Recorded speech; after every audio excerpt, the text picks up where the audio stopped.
So yes, good evening, everyone. Welcome once again to the Flourish Opportunities Network Scholarship Hack 25, which is actually the 25th edition of our scholarship hack. This session is specially dedicated to every medical student out there who is looking to further their education within the medical space and are seeking to do this through a scholarship means. And so we're bringing together two wonderful testimonials with respect to the PTDF scholarship, and respectively other scholarships that are pretty much available to medical students by having with us Mohammed Isa and also Abdulaziz Mohammed Kunal, who will be speaking to us in a very vivid means of what it takes to be a part and parcel of the scholarship with respect to medical students. So I will just quickly introduce our guests for tonight, and I will welcome you to join me as we just go through their profile. First, I will go with Mohammed. So Mohammed currently holds a bachelor's in medicine, or he holds a bachelor's in medicine and surgery from Usman Danfodio University, of which he graduated in 2015. He also has a master's in public health from the University of Aberdeen, UK, and an advanced diploma in health and safety from the course ghat. It's interesting to know that Mohammed has worked as a medical officer in Kwara State between 2015 and 2017.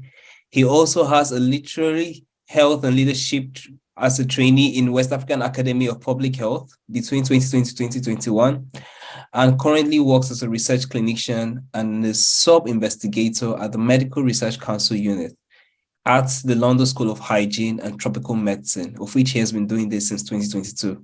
He's a recipient of the Nigerian federal government undergraduate scholarship issued by the federal government, and also choosing to attend the International Spring School on Global Health, which is issued by the Barcelona Institute of Global Health. He's a recipient of the Mobile MPNL Undergraduate Scholarship and also a recipient of the NLNG Postgraduate Scholarship associated with the University of Aberdeen. Please help me welcome Mohammed as he joins us tonight. Mohammed, how are you doing today? I know I've asked you that question. Thank you very much. All right, cool. Thank you so much for joining. Thank you for having me. I'm doing well. Thank you. It's a pleasure. Thank you so much. And then we'll move on to the next wonderful guest in our midst, which is Abdulaziz. Abdul holds a Bachelor of Medicine and Surgery from Usman Danfodio University in 2015 and was awarded the PTDF scholarship for a Master in Public Health and Policy from the University of Liverpool in the United Kingdom, of which he graduated just last year. So he's pretty much very fresh in the system. He holds licenses in project management in public health and leadership and management from the University of Washington. He also has COVID tackling the novel coronavirus from the London School of Hygiene and Tropical Medicine University, and also worked on the antibiotic resistance, the silent tsunami from Uppsala University in 2017. And finally, has license on the advanced cardiovascular life support from American Heart Association in 2021, which shows the vastness of his experience. He holds a certificate of attendance issued by the 17th Annual John Hopkins Ford Institute in Health and Management Policy, which he got in 2021. With this wonderful profile, please help me welcome Abdulaziz into the session as well. Abdulaziz, welcome. The election waiting. Thank you. Yes, thank you very much. Thank you for having me. Oh, thank you. It's a pleasure. So without wasting much time, we'll be going straight to our session, which basically is just to get an experience of what it entailed being part and parcel of the scholarship, opportunities available for African students and particularly for Nigerians within the medical space. Now, most people think that once you're done with medical school, it's probably you're just going to practice and there are not probably opportunities for you for graduate schooling. But then we have wonderful stories and outliers that proves to us that there are still wonderful opportunities where medical students are able to leverage graduate opportunities in the Southern Hemisphere to be able to bolster their career experience.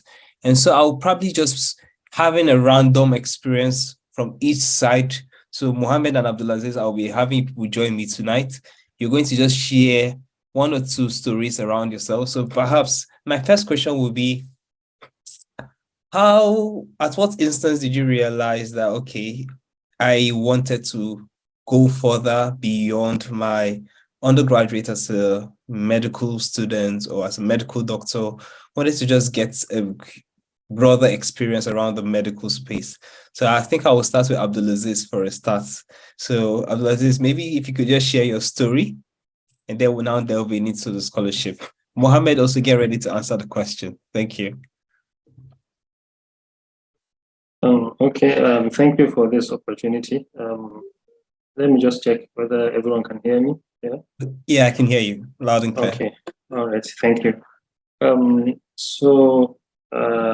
My story is basically what you just projected, but the interest to pursue further opportunities abroad, I will say, started from my housemanship. So you meet senior colleagues who either have interest of furthering their studies abroad or have already done so. But I started making active plans to further my education when I was serving.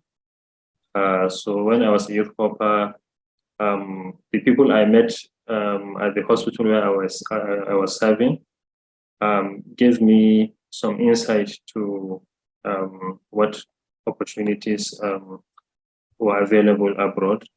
And so I started making such preparations, looking at what are the eligibility criteria, and what do I need to do to bridge the gap between where I was at that time and where I need to be. And so that was how the journey began. Yes. So basically, I think by meeting people and then exploring other things online, these are usually the first things that ignite your passion to look for opportunities outside the country. Oh, thank you so much. I think that was certainly been answered. Mohammed, do you have anything to add to that? Abdulaziz has touched like a very good part of it. But yes, let's hear your story as well. Yeah. Well, I'll just brief. So what I wanted to kind of put there is that outside of going for further studies vis-a-vis masters or PhDs, as a medical professional, not is from practicing clinical practice, basically. So, as someone who wants to practice medicine, you still have a lot to do by doing in public or public health or something like that. It gives you a broader perspective, and this is kind of what I was going for when I started looking out for scholarships. All right, thank you so much, Mohammed. I think you've just made mention around the passion and the motivation behind you wanting to go further. So my next question would be, how are you able to decide on a scholarship to apply for? First of all, how are you able to source for scholarships within the medical field and deciding on which scholarship to apply for? So Mohammed, maybe you could just talk around opportunities within the medical field for scholarship, especially for the graduate studies. I would opportunities to scholars, short fellowships, and let's say electives. Sorry, I was given some outline, an outline of things to actually prepare the presentation. Aziz must say, well, so bear with me if I seem to be struggling, because I've made some notes that I am to. So like I said, there are scholarships. So I know of any that are kind of restricted to medical students.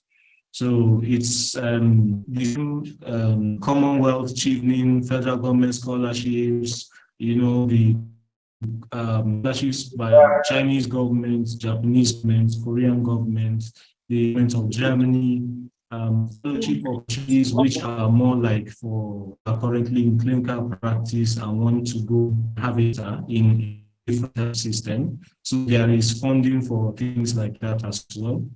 There's some libraries for medical students.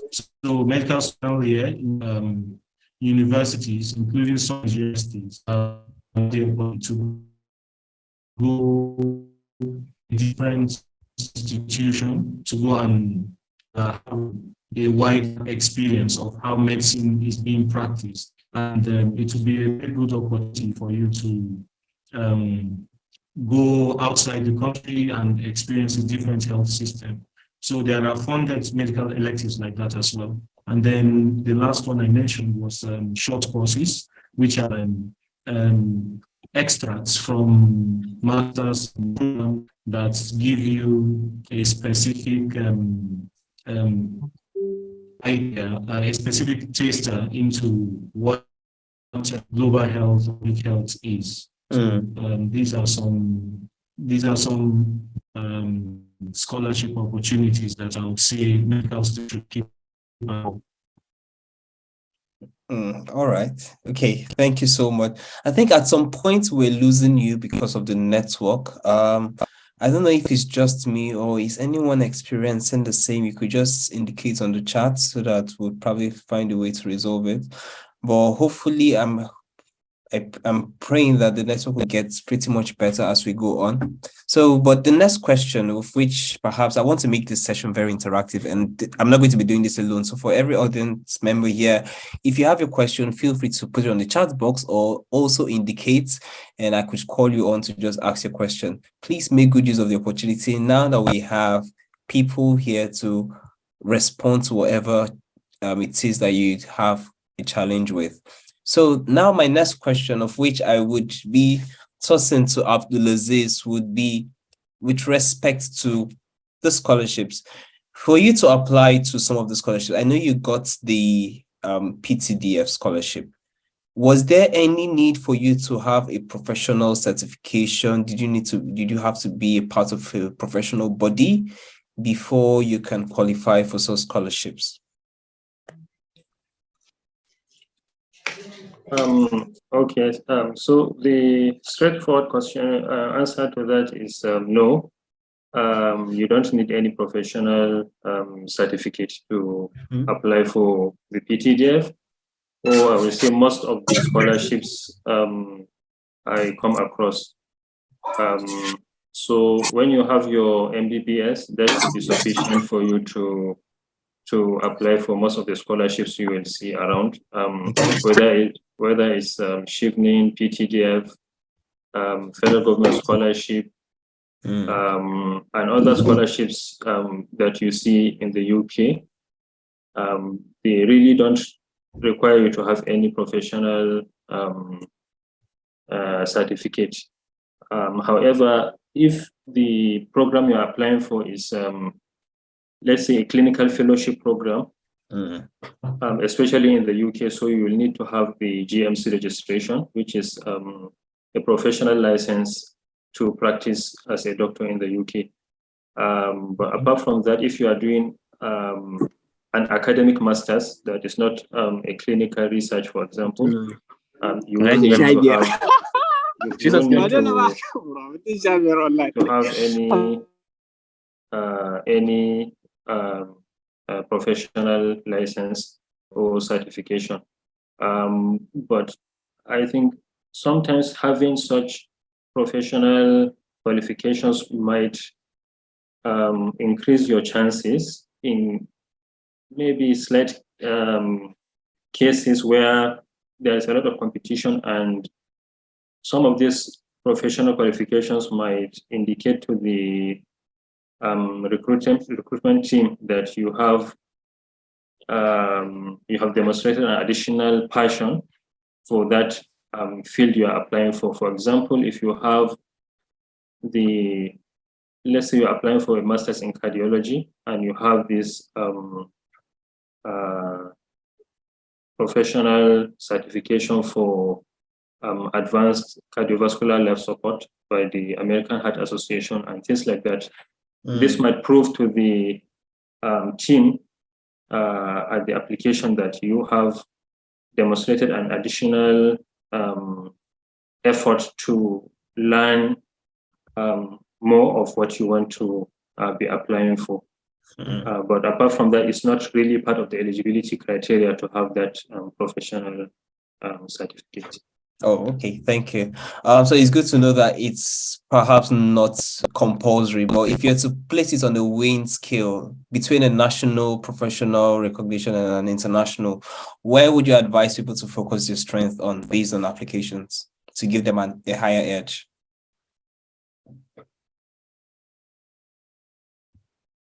Well, I'm not quite sure what you mean by the national or international. I believe there are like probably local professional bodies you could join within the country, but at the same time you made mention of the American body with respect to the hearts and the like. So I wanted to know, where would you advise people to focus their energy on with respect to the applications? Is there a need to be more intentional with getting international professional recognition, or you could actually still focus on just getting ones locally within the country, and that should serve a better purpose for your application? What would you advise? I think for most part, I will say it depends on what you are applying for. Okay. And your field. Yes. The American Heart Association I made reference to is a highly reputable association. So if that is what you're applying for, then of course it's one of the most prestigious heart associations you can find. And especially as far as the certifications they offer, I think they are one of the best in the world, if not the best. Okay. But if you're applying for something like tropical health related things, I think your ability to prove that you have practiced in the sub-Saharan Africa in your country, you have first-hand experience of diseases that are prevalent in this environment. Okay. So I think having our own local qualifications will give you a boost. Yes, so I think it really depends on what you are applying for. But I think having a mix of both national and international certifications will be a great advantage. All right, thank you. And I totally agree with you. So, like you said, one is the strategy at which you want your application to go. But at the same time, it's always good to put in the experiential learning as it pertains to whatever field you're going to. If it's something that revolves around the African space or Nigerian space, and you feel like it's very much centric within that space, and there's so much professional research that's gone into that, it's good to also like include it. So yeah, thank you. So now I think what we're going to do is we're having two different niches of scholarship. You're on the PTDF and Mohammed is on the NLNG. So we're going to probably start with the PTDF and get a hindsight of what the application looks like. So for someone who is applying for the PTDF scholarship, what should you look forward to? So maybe you can take us through the breakdown from the beginning on how the application starts, the requirements, and the entire process. I don't know if you're okay to share that with us, and maybe we can then churn some questions out to you. Okay, so the PTDF scholarship is really a very good scholarship because it's fully funded, and and it doesn't have too much restrictions. Basically, the applications open most times towards the end of the year or early on in the year. So the point is to target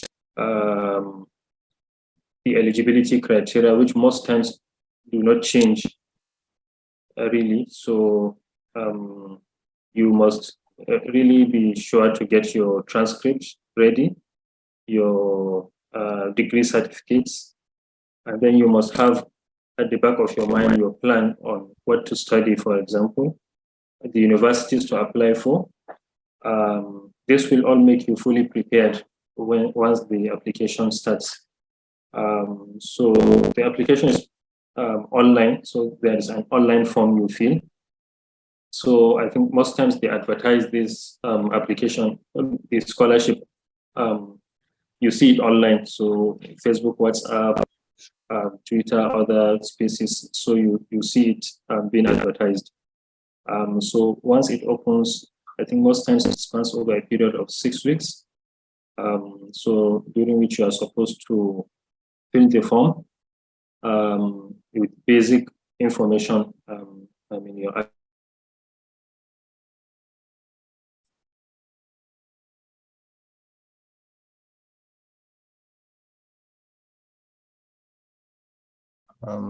Can anyone hear me?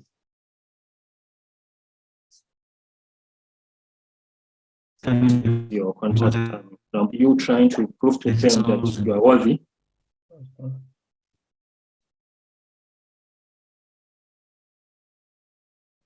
So I just want to be sure if it's not just me. Are we losing Abdulaziz? Can anyone? Yes, yes. Can you hear me? Yeah, I can hear you now. Okay, sorry. Did you hear to the point I was explaining the personal statement? Oh no, just maybe you can just retreat it again, just for some of us of mysteries. Okay, so part of the requirements for that is to fill the form, application form, which is online.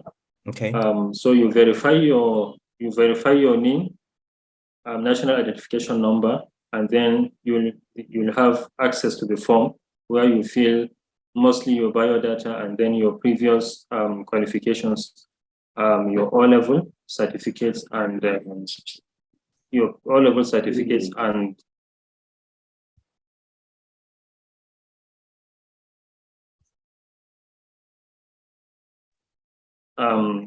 hello, can you hear me, please? Yes, please, you can. Please go ahead. Okay. Okay. So your O-level certificates and your undergraduate certificate, you fill and you upload those copies. And although the requirement for transcript is optional, but it's really good to upload it, because even if you don't need it at this stage, you might need it in the application for the university admissions you are going to apply for in the UK. So apart from that, then you will need to write a personal statement. So this personal statement is basically you trying to prove to them that you are eligible, you are worthy of being given this scholarship. So usually what you do is you try to connect what you have studied in your undergraduate program and what you are going to study in the UK and how relevant this is to the oil and gas sector.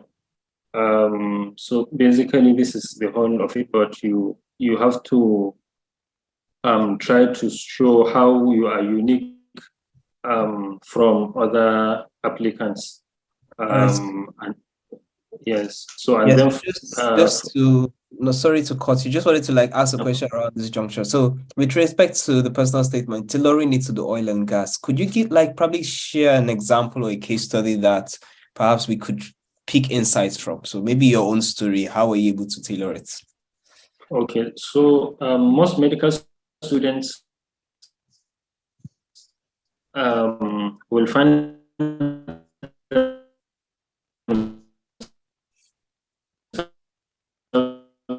studying courses like environment, infectious diseases, and so on. So one way you can link, let's say, for example, public health or occupational health to the oil and gas sector is to see that, okay,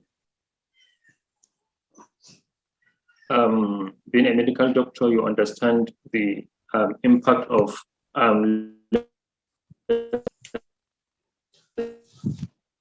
let's say oil pollution or production activities produce a lot of these pollutants. And so in order to gain more knowledge, experience, and gain the expertise in identifying these problems and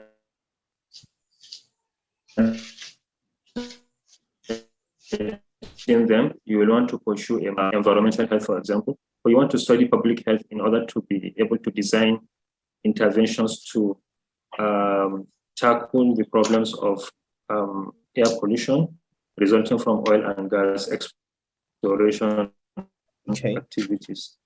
So it kind of just think of what you can, and luckily for us, public health is very, very broad. So Very broad, true, whichever way you want to link it to any problem in the society, you can be able to do that. So if you come to the courses, they allow you to choose, because it's usually a drop-down menu. So you don't really find public health or infectious diseases or other courses that you might be interested in. So, but what I usually tell applicants is to choose something in the line of occupational health or environmental health and safety, something like that. Once you get the scholarship, you can always change to the course you are interested in. All right, thank you so much. That amply answers the question. All right, so I'll allow you to continue, please. Thank you.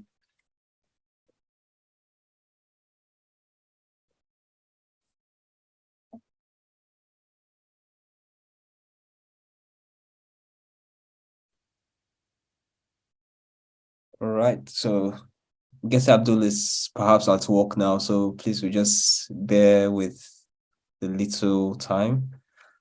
But on that note, please, if you are still on the call, if you have your questions, feel free to put them on the chat box, or you can also share them personally. So we would allow you to be able to ask your questions, at least so that we can allow you to express yourself and share whatever it is you want to get answered.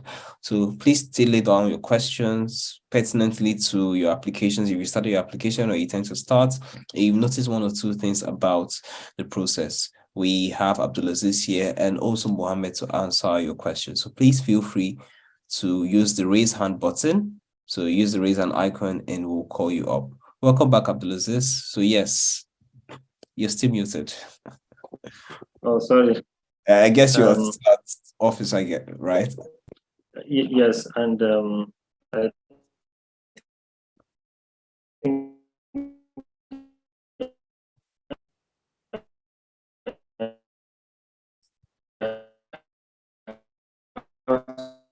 to switch back to my phone because Yeah, I think the internet is bad. Maybe for a start, you could just turn off your video. Maybe we can go without the video so that the latency will be probably better. Yes, let's see. So maybe you can try speaking. Let's see how it goes.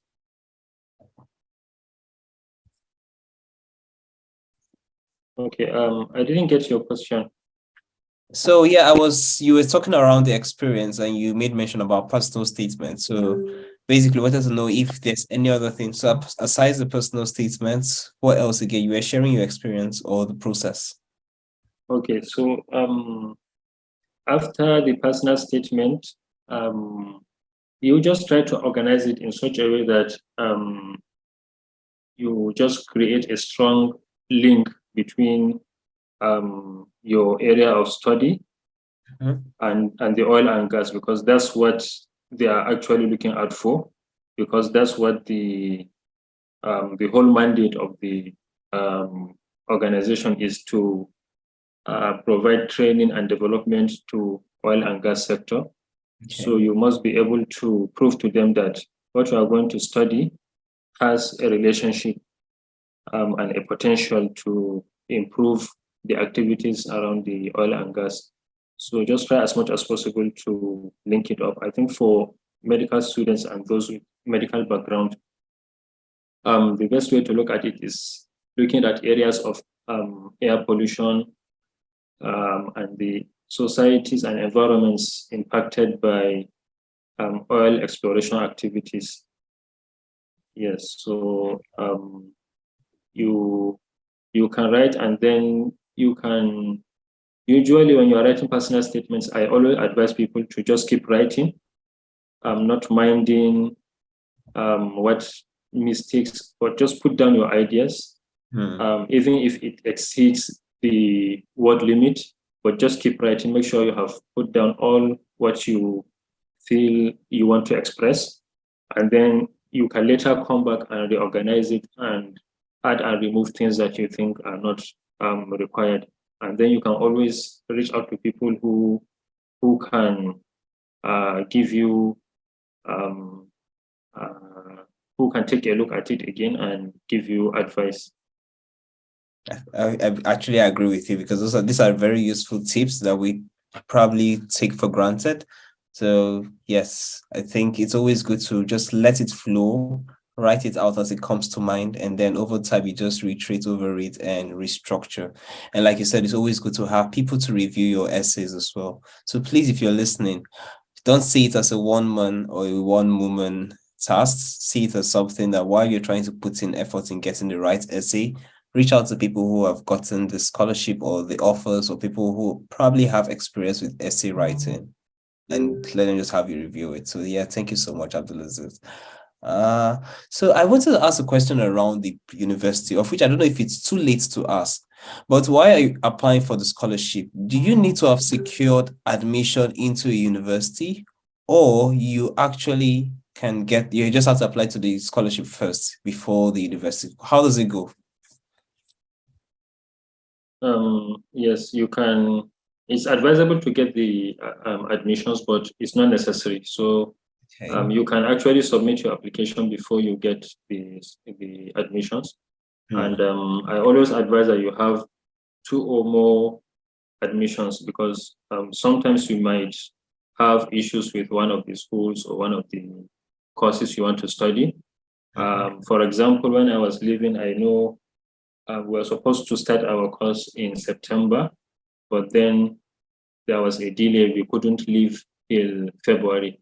But luckily for me, University of Liverpool conducted the first semester online, and so I was still able to join. But I have had chance to meet people who, unfortunately for them, their schools do not accommodate online or virtual lectures, and so they had to. Was it the COVID era, or? Yes, towards the terminal period of COVID, yes. Okay. So it's better to have 2 or more, so that in case of any logistic problem, any delay, you can have 1 or 2 universities to fall back to, something like that. You can always plan a contingency around having multiple options. And talking about options, are there like universities that the scholarship only advises people to apply, or you could apply to any university around the world, or just the UK? Basically UK, Malaysia, China, and I think France. I'm not sure, but I'm sure of Malaysia, China, UK. So and even within this countries, there are select universities that you have to apply to. Not all of them. All right. Okay. All right. Thank you so much. So at a point in the application, I perhaps presume that you need to provide recommendation letters. Am I right? Or there's no need for that? I'm not sure that they introduced it this year, Oh, really? but I guess there should be. But certainly, when you start the registration process, you have to bring your referees and your guarantors to sign and to sign the bond form and process other documents. So there are places that you have to have 2 referees, and then who will then sign that, okay, they have guaranteed that you will be focused on your studies and you will come back after your program and stuff like that. So the referee part comes after you've secured the scholarship, not before the scholarship. Yes, but I don't know whether things have changed this year. I haven't gone through the entire form, so I wouldn't know whether it's part of what you should do before you even submit the application. But I know that for university applications, for the admissions, you are required to present referees, Okay. the details of your referees, their names and contact numbers. Okay, thank you so much. So for the referees, where perhaps did you reach out, or who did you reach out to? Were they in the academic line or professional line? Who were they, like, how were they related to you, and how did you utilize it for your application? Yes, I will say a mix of the two. I had one from my undergraduate program who was my lecturer, then one from one of the head of departments where I worked. So you can have both academic and professional referees. Yes. Okay, all right. Thank you so much. I think this really helps a lot. So perhaps I won't say last question, but we might take some more questions from the group, from the chat or from the audience. But it would have to be around the proof of English certificate. So is there an English requirement needed for the scholarship application? I know sometimes universities do ask for it.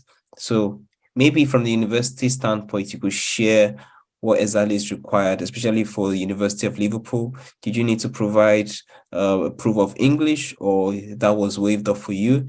And then for the scholarship, did you also need to provide something of that nature?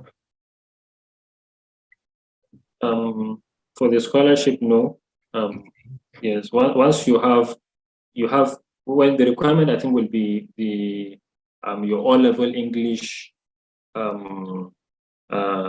You have to have, I think it is C4 or whatever. So you have to upload your certificate and then fill in the form. And so part of that will be English language. You have to pass English at your O levels. So, but otherwise there is no complex requirement like the International English Language Testing System or the OET test. But for the universities, yes, but their requirements vary as well. Okay.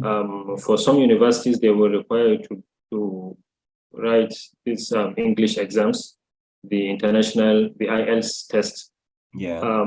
For some, they will not, they will only require you to present your West African or the WAEC certificate. Yes. I presented IELTS. I had IELTS, which was still valid when I applied for admission, so I presented it. Okay. But I went with a colleague who presented a WAEC certificate and it was accepted. Oh, wow. So Interesting. yes, so University of Liverpool accepts WAEC results, and I think a couple of other universities in the UK too. All right. So please, in case you're listening to this, Abdulaziz has just made it clear that to an extent you can still use your IELTS, your TOEFL, or perhaps any other English requirement certification, or so yeah, to apply for schools. But at the same time, if you've aced your WAEC to a large extent and it's pretty much acceptable to universities, then why not push it in, shoot your shot with your WAEC result? It will go a long way. And for the scholarship, you only just need to make sure you've aced your West African secondary school certificate examination. That should give you the push to be able to secure the scholarship. So thank you so much, Abdulaziz, for sharing on that. I don't know if anybody has any question to ask, unless you feel you're pretty much clarified with everything that has been shared so far on the NLNG scholarship. Okay, so I have Sokoto's hand up. Hi, Sokoto, can you just unmute yourself and ask your question? Thank you. Hello everyone. Hello. Good evening. Good evening. Good day. I'm glad to be here. I'm very sorry. It skipped my mind. I joined late when Dr. Abdulaziz was about to conclude. I just want to ask, I'm sorry to bring you back, clues no on how problem. to start applying. Yeah, clues on how to start applying. Tips on how to start applying, if I get you right. Yeah. Okay. So would you want that being answered by Dr. Abdulaziz? I think. Yeah. Okay. All right then. So we've already made mention of this, but I think in summary, we'll just put that in bullet point for you. We'll take the second question from Obina, and then we'll just allow Dr. Abdulaziz to just answer to them. Obina, please go ahead and unmute yourself. Thank you. Good evening, everyone. Good evening, Obina. My question I want to know the list of Obina, please, could you available. speak up louder? We can't hear you. Can you hear me better? It's still very faint. Is it better now? All right, I think we can just manage. Go ahead. So I want to know a list of courses that are available for graduates scholarship programs for MBBS holders. Apart from public health, are there other courses that are available in universities for the graduate scholarship programs? That's my question. Okay, thank you so much, Obina. So I'll open this question up for both Mohammed and Abdulaziz. So Mohammed, maybe you could just share tips for to secure scholarship. Just very brief. Apologies for bringing you back to this again. No problem. Can you hear me now? I was having technical issues. Yes, please, you can go ahead. All right. So the tips for getting scholarships, number one, I would say, is to know the eligibility criteria for the scholarship you are applying to. So this will help you to avoid waste of time. You know, you go in and open an application form, you go halfway until you realize that you are too old. They don't want people who are 30 years or less, and you're 32. Sure, you're very right. Yeah. So the most important thing, the most important first step is to know the eligibility criteria. Once that is done, it's also important to know what's the application cycle of that particular scholarship is. Like Abdulaziz mentioned, for PTDF, it's usually end of the year or beginning of the year that they advertise. So it's important to target the website of the scholarship in advance of that application period and to get whatever documents they require in order so that you'll be able to make the application on time. So this includes getting your transcript ready, getting your either passport or national ID cards. I know for some applications, you can use national ID card, even international ones. So getting those things ready and starting to work on your personal statement, starting to think about what you want to study at postgraduate level and reaching out to people who might be able to help review your applications. So if you do that, I think you have taken the first step towards being ready. Thank you so much, Mohammed. That was very apt. Sokoto, I hope that helps at this point, and I'm sure you'll be able to follow up after now. When we move into Obina's question, which Obina was asking, aside public health, are there other courses that someone with an MBBS can actually apply for based on your knowledge, Mohammed? And then Abdulaziz could probably share one or two. Yes, there are several courses actually that you can do as an MBBS graduate. It depends on what you're interested in. For example, if you're interested in basic sciences, you can do anatomy, physiology, or biochemistry. As I'm sure people are aware. You can, if you're interested in doing something more at the fusion between health and technology, then you can go for things like health informatics, health data science. You can do an MBA as a doctor. Yes, you can. You can do a master's in health administration. You can do master's in vaccinology. I'm being a bit selfish here because I work in vaccines. Please let it out.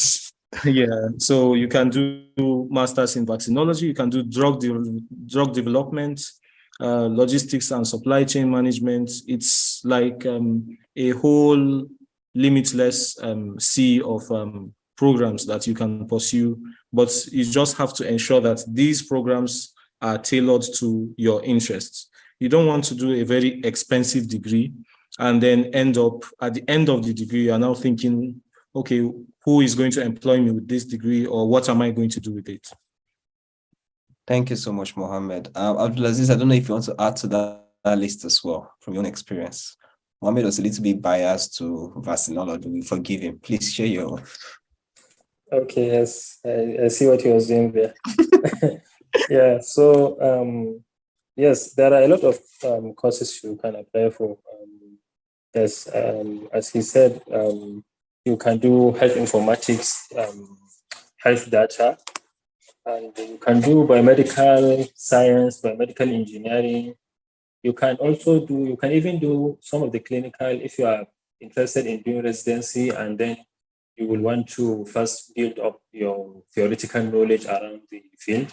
So you can do clinical pharmacology, you can do clinical neurology, you can do masters in cardiology. I think there is really no limit to what you can do. Anything that fascinates you and you feel will add to your career is something you can always apply for. Just look at the university you want to apply for and look at the courses they apply. You will certainly see what they have for you, and you can click on the link to read more. You can even see the modules, the individual modules they do under each of the master's programs. So you know exactly what you expect and whether that fulfills your aims and objectives of joining the program. All right, thank you so much.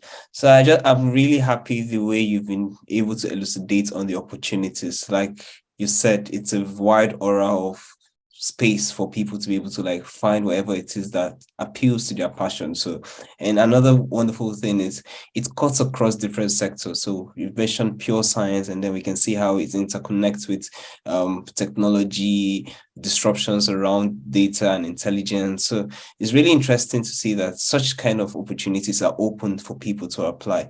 And the way things are going in Nigeria, we are seeing developments going on in the health space, of which you don't want to miss out. So please look for what it is that is in vogue. How does it tally with your passion? And look for it. There are universities that are doing lots of interesting courses that you're pretty much not aware of, but they would actually like fit in very perfectly to your passion. So please just be rest assured that it's not just public health. It's a lot. So in case you want to find out more, you can still reach out to Mohammed or Abdulaziz personally. Maybe at the end of the day, they might be able to share their email address or LinkedIn accounts just so that you can be able to like ask more questions if that is okay. On that note, it's still very much available for you to watch this same session right on YouTube. It's going to be made available, the recorded session, for every one of you to come around and still listen to this wonderful nuggets shared by the panelists. If you still want more, please feel free to follow the YouTube page. YouTube page is fully available for you. If you have questions, put it on the comment section and it will be answered right immediately, just to make sure that you have the information at the ample time. So we've heard so much around the PTDF scholarship and what makes it wonderful for a medical student, the perks around it. Now we're moving over to the NLNG Scholarship. So it's beautiful to see the oil and gas sector and how it's looking at proliferating research in the medical space. So Mohammed, you're going to share with us your own experience. What it was for you looking at the NLNG Scholarship scope?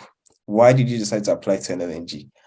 And what was like the application process? Was it as intensive or less intensive compared to PTDF? The perks around it, and yeah, just the story that you probably want us to all be able to work with in our application. Thank you. Thank you. So I would say I kind of discovered the NLNG scholarship by accident. I had written IELTS, that's the English test. Yeah. During my youth service, and I had written that exam for the purpose of writing PLAB and getting a license to practice in the UK. Okay. But then I still had so much time to wait before another round of exam slots were available. So I decided, well, let's check for other things that I can do with this exam results. And then that's when the accident happened. Yeah, that's when the accident happened. That's interesting. I saw that NLNG was advertising a general scholarship, which was closing in a few weeks' time. And then I checked the list of universities specified by them and started applying. I applied to most of those universities, got an admission, and then applied for the scholarship itself. So the scholarship has some criteria which include that you need to have completed NYSC, so you need an NYSC certificate. You need to be less than 30 years of age. I don't know if they have exceptions for certain professions or such. You need to have an IELTS score overall of 8.0 at least. So you need to score very high in your English language test.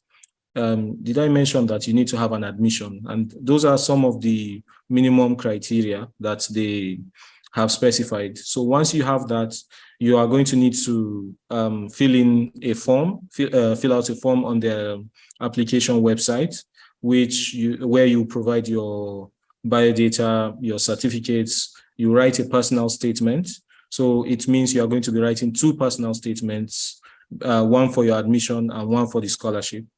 Once that has all been done, if you are successful, you'll be moved to the next stage, which is an aptitude test. This aptitude test happens in several parts of the country. I think there are about 5 centers nationwide. Okay. When you pass the aptitude test and you meet the cutoff, because it's highly competitive, sometimes in some years, they only take 12 people out of the thousands that have applied. So if you meet the cutoff, you'll be invited to supply some additional details, such as your bank accounts and other things, and then a send forth ceremony will be prepared for you, and you'll be ushered to the UK. Okay. Yeah. So the NLNG only sponsors people to the UK for their postgraduate overseas scholarships. Oh, okay. So it's just pertinent to just UK schools only. Yes, it's just UK. Although they do have other scholarships that are attainable within the country, like undergraduate, secondary school, and things like that. But I have the sense that people are mostly interested in the overseas scholarships, and that's why I've dwelled on that. Okay, all right. So talking about securing admission first before applying to the scholarship, what was the timeline for you applying to a university, getting admission, and then applying for the scholarship? So I was able to get my admission to University of Aberdeen within, I would say, within 5 working days of applying. And I had a classmate who actually got an admission a day after he submitted his application. So it depends on, I think one of the things that would determine the speed with which you get your admission is how well your documents are put together. So if they don't have to come back to you and say, oh, there is a missing document, we need your passport, or that we need this, or where is, provide reference, or things like that. If your application is complete, then it gives the admission committee the ability to work on it very quickly. And in addition, because I knew that I was racing against time, I actually emailed them immediately after I submitted my admission application to tell them that I am applying for this scholarship, for which I am quite hopeful I'm going to get. So is there a possibility of working more quickly on my admission? So that was the email I sent to the program director of the MPH, and she copied in the admissions team, and I received an admission a few days later. That's good, because that was actually the next question I wanted to ask you, whether you needed to mention the scholarship to the schools so as to fast track the admissions. Well, thank you for bringing that up. So for your English requirements for University of Aberdeen and for other universities you've known in the UK, do you think same can apply where you can only just apply with your IELTS, or do you also need to provide, is a WAEC okay? So in my class, I know a few people that did not write IELTS. From Nigeria? Yes, from Nigeria. Oh, wow.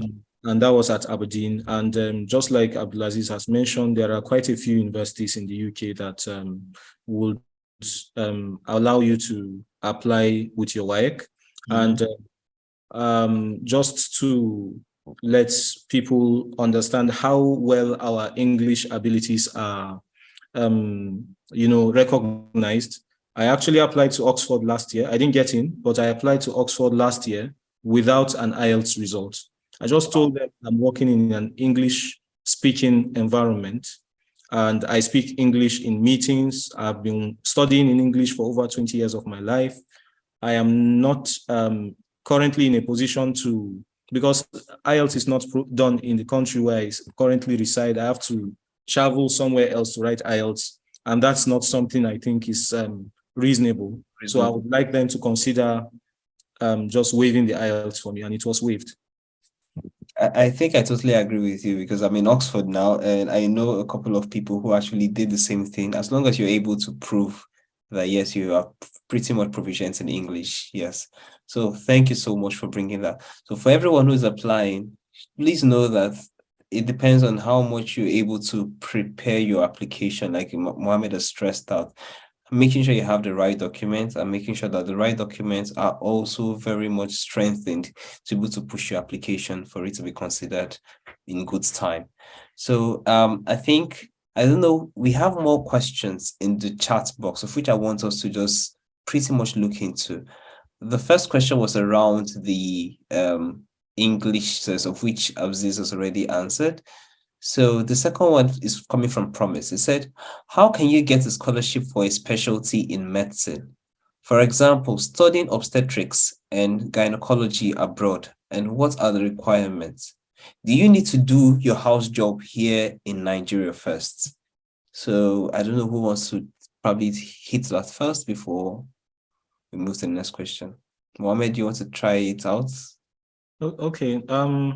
So for these clinical medicine master's courses, I know one that I know very well is that of the University of Edinburgh, online clinical masters in ophthalmology, surgery, and family medicine.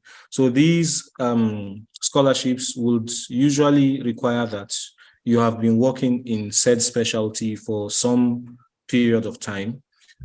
So yes, you would need to have done your house job. You probably need to have been working in a specialty that's close to that, or in a hospital where you're able to practice that specialty for at least another year. But I would advise that you check their specific eligibility criteria, because you might be surprised. Some of them are very accepting. Okay, thank you. So Promise, that's a response to your question. I hope that is properly answered. The second one, of which I think has been partly answered by Dolores, is one that people are very much concerned about. Do you have a clause that states you must return back to your country? So I think Dolores has spoken for PTDF, but Mohammed, NLNG, do they require you to come back? Yes, I signed an agreement. That's the scholarship award letter. On there, it says that you have to come back. Although if you do get a job or some further study or things like that, the scholarship committee are usually happy to waive that requirement for you. Okay. And in the worst case scenario, there are usually ways around it. Let's say you have got a job or you have got a scholarship and you are not able to get the committee to sign you off on time. What some people do is they come back to Nigeria and apply for a new visa, because what usually is need when at the point when you are trying to extend your visa is when you need that document. So some people, if they're having difficulties because the committee is not communicating, or responding in the way that they would want, maybe they're not being responsive or they're not responding quickly enough, then and that means that they are going to lose the job or the other further study, then they just come back home and allow that visa to expire and apply for another one. All right. Okay. Thank you so much. I think that is very much eye-opening. I would now want us to go a little bit further with respect to post-application. So you've applied, you've gotten the scholarship, you're currently studying. Is there a need for you to be working and studying? Does the scholarship give you the opportunity to do such a thing while you're in the UK or any part of the world? And I think it goes both ways. So Mohammed, Abdulaziz, you could also share your experience. Yeah, okay. Let me take from Abdulaziz. Mohammed, just get some air. Yeah.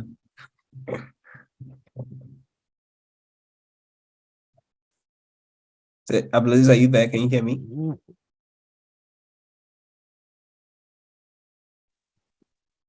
No,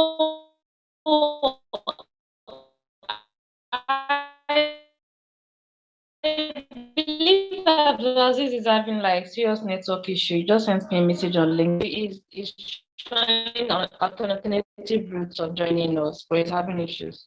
Oh, okay, beautiful. All right. Thank you so much. So Mohammed, back to you. Are you qualified to work? Perhaps yes, you're qualified to work, but are you allowed to work while you're studying for the program? Does the scholarship allow that?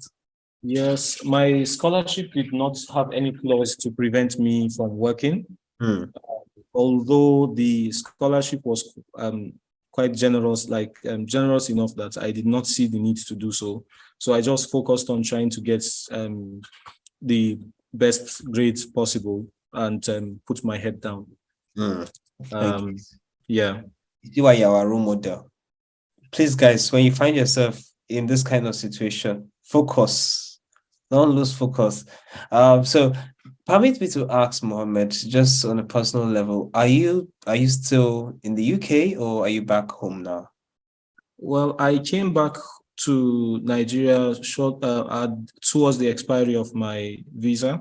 Okay. I had so there were some things that I feel I did not do right in terms of looking for opportunities for volunteering and getting that UK experience before applying to the actual jobs. So I intended to get a job, but I couldn't. And then I just came back to Nigeria, worked for a bit before getting employment with the Medical Research Council here in the Gambia. So I was in Nigeria for like 10 months before I got this job that I'm in now. Congratulations, by the way. I wish I had wine to pop. Oh, yeah, congratulations, Mohammed.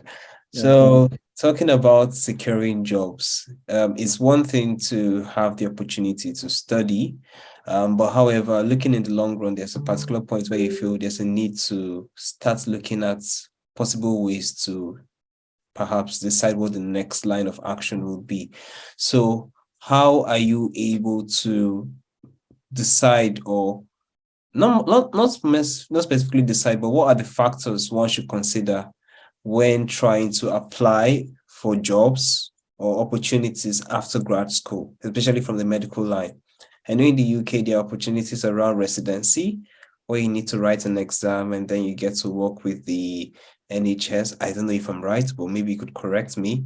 At the other end, you could probably like further for a postgraduate degree and then probably like internships or volunteering. But for you being on this very space, how would you advise people to go about it? You mentioned that maybe there are some things you missed out in your own time. How would you advise people for a post-scholarship perspective? So I would advise that people take good advantage of the networking opportunities from day one. Also, for example, in my school, there was this program called Success Plus where they paired you with mentors who are lecturers.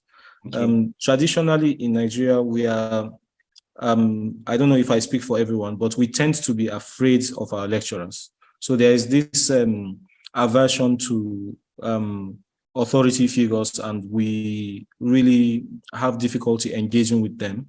So that kind of affected me, and I wasn't I did not make good enough use of the opportunity of that mentorship. But I think people need to understand that they are in a new environment, in a new culture, As long as you are respectful, nobody's going to bite you or beat you or harass you. So you should make your intentions known, and nobody's going to, sabotage your aspiration of saying maybe you want to stay back in the UK and get a job, or you want to stay and get a PhD or something like that. Nobody's going to look at you side-eyed for that. So what you need to do, I think, is look for opportunities for mentorship within and outside your university. And if you have already identified areas where perhaps, for example, if you are interested in research, if you have already identified areas where you are interested in, start talking to those experts early and let them know that you are interested, and even ask them if there are little things that they can do, that you can do for them, like one month internships or something where you can actually be part of the research lab. That would help. You have interned with them for a month. That is another reference opportunity right there. So it's all about being aggressively strategic, because you are already coming from a position of disadvantage because you don't have UK experience. Not disadvantage because your education is not good enough, but that's just the way it is. If you have UK experience, they feel like they know you and they trust you more. Thank you so much. I think I really appreciate the fact that you're very much sincere, and it doesn't dissuade us from being the best of who we are. We always stand out, even as Africans, even in the international community. So please do well to put in the extra efforts to stand out. Everything is possible, no matter where you find yourself. We already seeing this with Abdulaziz and Mohammed, two wonderful doctors who have been able to showcase to us that it is possible to still pursue your dreams within the medical line. So I don't know if Aziz is back. Maybe if he's back, he could just say one or two things. But I'm sorry, I saw a few questions in the chat. Yeah, so there are a few questions. That's why I wanted to go All right, to this right away. I just wanted to advise to let me know if he's around. But yes, just to draw you back to when we're talking around your profile. So basically, someone noticed that your profile is very outstanding. It's catching eye. So they're asking, Dr. Issa, how did you get awarded the federal government scholarship? One, the NPNL scholarship, and also the NLNG scholarship. Were these scholarships very difficult? And what exactly did you do differently that made you secure the scholarships? So we understand you got NLNG, but now we've seen other ones. We've seen federal government. We are seeing NPNL. We've only gonna know the next one you will secure now. You're in Gambia. Before you know that, we'll see government of Gambia. But yeah, what was it like applying to the scholarships? How did you get awarded? Why did you apply to them? And what did you do differently? Were they difficult in the long run? Well, what is visible on my profile and on the profile of most other people on LinkedIn is the areas where they have been successful. So before I got the federal scholarship, I had applied to several other undergraduate scholarships, most notably the total undergraduate scholarship, where I was like the IT guy who applied for half of my classmates and ended up not being shortlisted for the aptitude test. But for the federal government scholarship and the mobile scholarship, I basically just followed the instructions on the scholarship application, and I got invited for the interviews. That's by the interviews, I mean the written assessments. And then shortly afterwards, I got the notification that I was chosen for the scholarship. So I'm not quite sure. So for the MPNL specifically, I know there is some criteria that has to do with your O levels. Okay. So you need to have about a minimum of 5 distinctions. That's B3 and above in your O level result. For the federal government scholarship, I think it was a bit more flexible, but they need you to have the equivalent of 4.0 and above in your 100 level. So Okay. yeah, so you apply from 200 level onwards, I think, if I'm not mistaken. Yeah, I think you're actually right. Because if I still recall my undergraduate days, most of the scholarship we made mention of are very much similar. So for those of us here who are still undergoing an undergraduate degree, just know that there are still opportunities for which you can apply at the moment.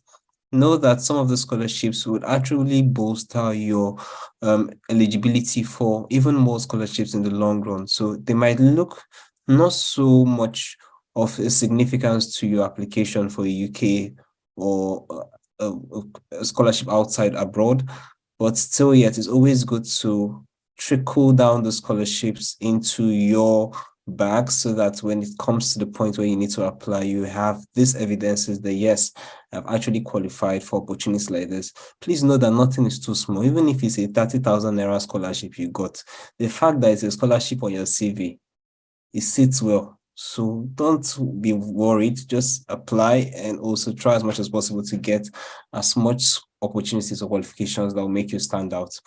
So to the doctors in the house now, we've known that yes, you can actually secure a route through the educational line.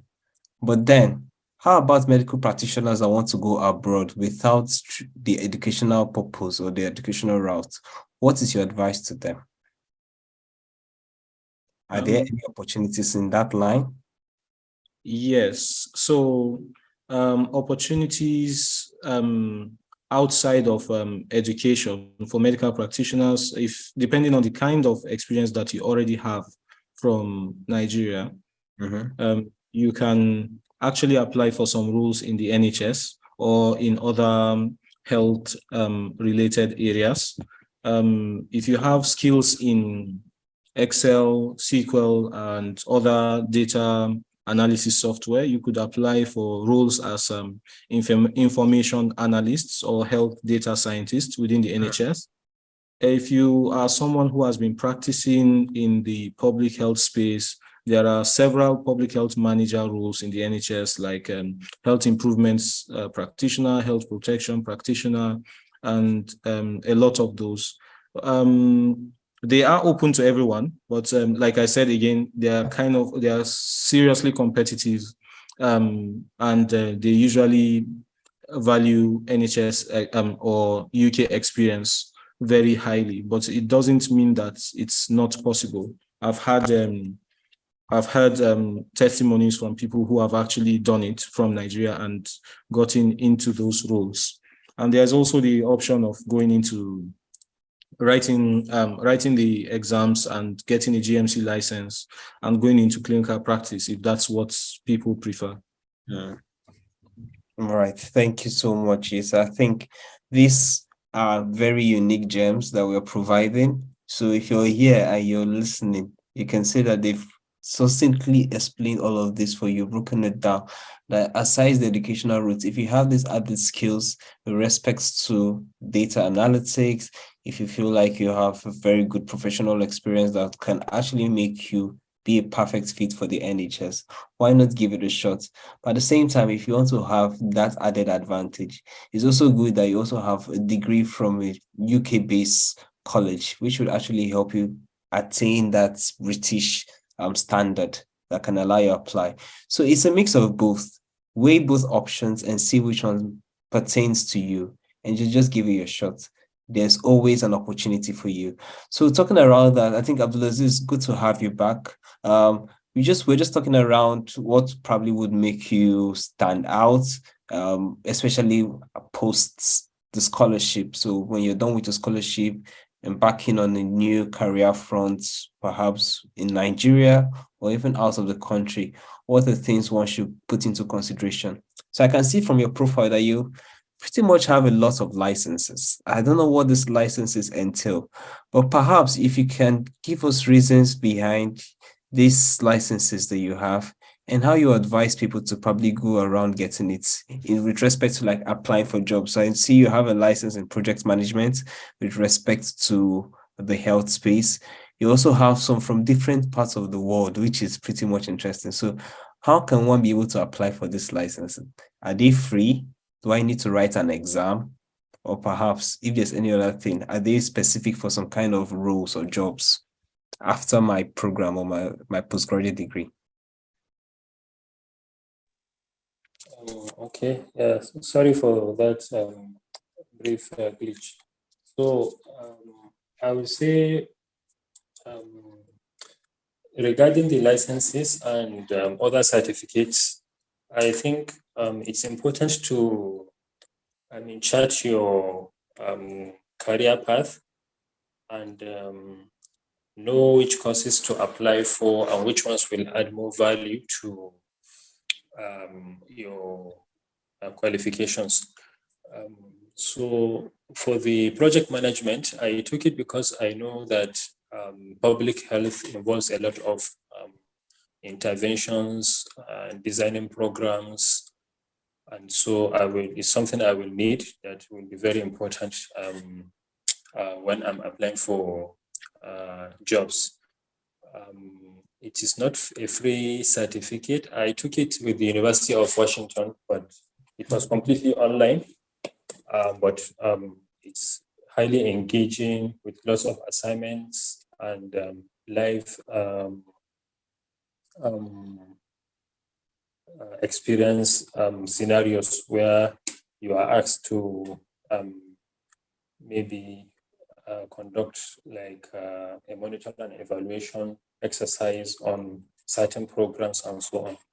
And so I think it costed, at that time, it was about, I think 35,000 or thereabout, or some, maybe not up to that. So, but it was online. So there are links to these programs once you enter their site. And I think people can also come together as a group to pay for such programs. So whichever career you are, try and look for those things that will add value to your career and will boost your applications in the future. And most of these things, you get them through interacting with other people, networking with people that are that have passed that stage. Or as you apply for jobs, you see the eligibility criteria and you keep note of those things that you lack, but you would have loved to have in order to apply for that job. And then you plan to acquire that so that you'll be eligible for such a position in the future. So I think that is basically what it entails. Leadership and management is also the same thing. I mean, closely related to project management as well, and a valuable skill in public health. So if you are someone that wants to specialize in epidemiology, for example, then you know that adding skills and courses like statistics, like study designs and so on are important in your to your toolbox. And so you try as much as you can to acquire these qualifications during your leisure time. There are a lot of online courses that you can do. Some of them are even free. Some you can, like those on Coursera, you can actually apply for a waiver, and they can grant you. I think there are some courses I took there, and I just applied for a scholarship, and they waived the fee for me. And so people get that a lot. So it's just a matter of looking at what applications and what career prospects you have, and then making sure that you meet up to that expectation. Yes. Thank you so much, Abdulaziz. I think you just hit the nail on the head. And this would just be a good way to just try to wrap up the session. But before we wrap up, I just want to get your final comments and, let's say, advice to people who are going to be applying.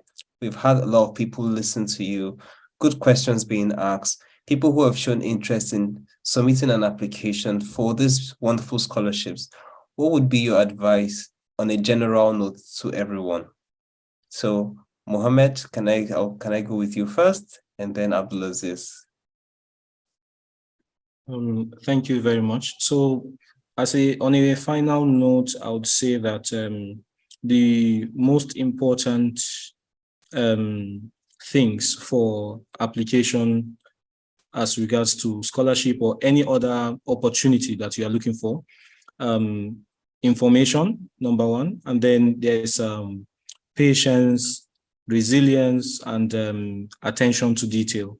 So you have to be patient. You're going to receive a lot of rejections. You may be lucky on the onset to keep on getting whatever you apply for, and you begin to think you deserve it. But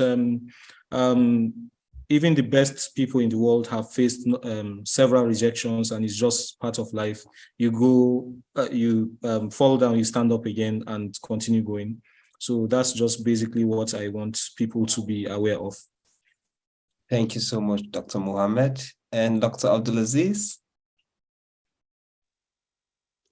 Okay, so I will just add to that the importance of networking, keeping a very good network who share similar passion and similar experiences.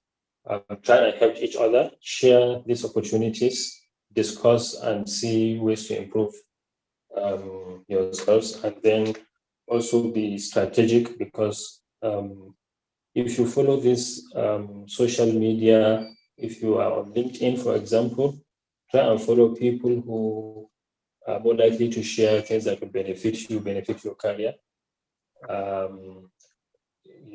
rather than just doing any course that comes across to you, or wasting your time doing something that will not add to your success. So form a good network that will help you go places and make the journey easier for you. And even when you suffer rejections and so on, your network will always be there to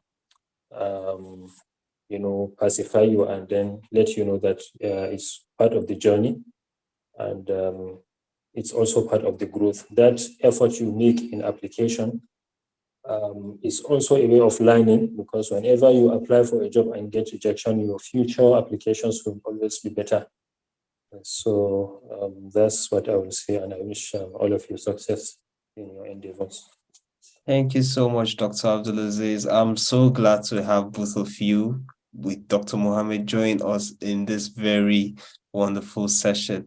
It's been a time out listening to you share your stories, telling us some wonderful nuggets that applies to securing scholarships, telling us what even applies to with the after studies life. We're so much grateful to you, and we say thank you for giving us this ample opportunity. I know currently some of you are on duty at your respective workstations, and we appreciate you making time just to be able to share your story with us. To everyone who has joined this very session, we're grateful. To our health professionals, you've always stood in line for every one of us, and we're glad that you're here to also try to see how much you can make the best for yourself. This session is totally dedicated to you, because from Flourish Opportunities Network, we are strategically looking for how we can bring to you content with respect to course-based opportunities. So the last time we spoke around the law space, and this time around we're looking around the medical and health professional field. And we're glad that we're able to do this in this very manner. I'm hoping that you made the best out of this session. I'm also fingers crossed that your questions were rightly answered. And I'm also very positive that you're going to start making your application today.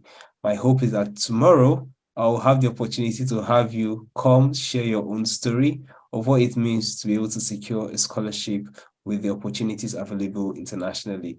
Thank you so much.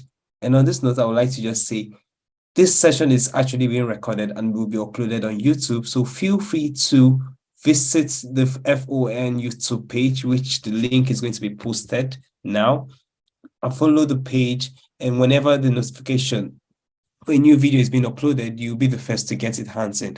Also do well to follow our social media handles on LinkedIn, Facebook, Instagram, and also Twitter. for more updates on scholarship opportunities. You do not want to miss this. Coming from me, please do well to follow these pages.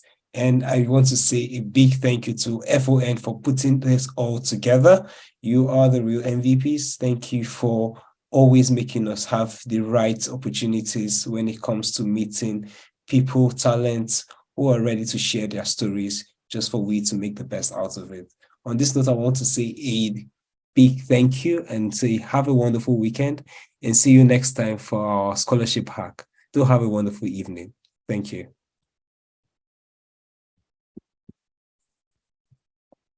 Thank you so much, Dr. Abdulaziz. Dr. Mohammed, thank you so much. Mohammed, are you currently in Gambia now, or you're traveling around the world?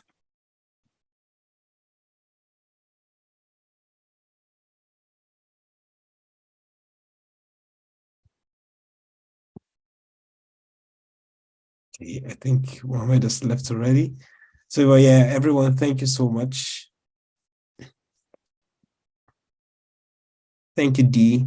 It's a pleasure having you.